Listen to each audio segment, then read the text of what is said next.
मित्रांनो, लंडनमध्ये धावणारी डबल डेकर बस पहिल्यांदा मुंबईमध्ये आजच्या दिवशी म्हणजेच 8 डिसेंबरला सुरू झाली. पण ती मुंबईमध्ये कशी सुरू झाली हे तुम्हाला माहिती आहे का? तर ऐका. 1930 सालापासून मुंबईची गजबज वाढत होती.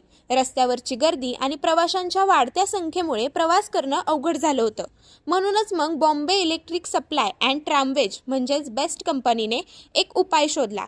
त्यांनी लंडनमध्ये धावणाऱ्या डबल डेकर बसची प्रेरणा घेतली आणि मग 8 डिसेंबर 1937 ह्या दिवशी ब्रिटिश बनावटीची डॅमलर कंपनीची पहिली डबल डेकर बस मुंबईकरांच्या सेवेत दाखल झाली. या बसमुळे जागेची बचत झाली आणि एकाच वेळी दुप्पट लोक प्रवास करू लागले. त्यानंतर अशोक लीलँड आणि टाटा मोटर्सने या बसेस भारतात बनवायला सुरुवात केली. आज ती आधुनिक, इलेक्ट्रिक आणि एसी रूपात मुंबईच्या रस्त्यावर धावत आहे. सुरुवातीला या बसेस निळ्या पांढऱ्या रंगाच्या होत्या, पण नंतर लाल रंगाच्या बसेस लोकप्रिय झाल्या. बाकी तुम्हाला डबल डेकर बसमध्ये प्रवास करायला आवडतं का? हे आम्हाला कमेंटमध्ये सांगा आणि आपल्या चॅनलला सबस्क्राईब करा.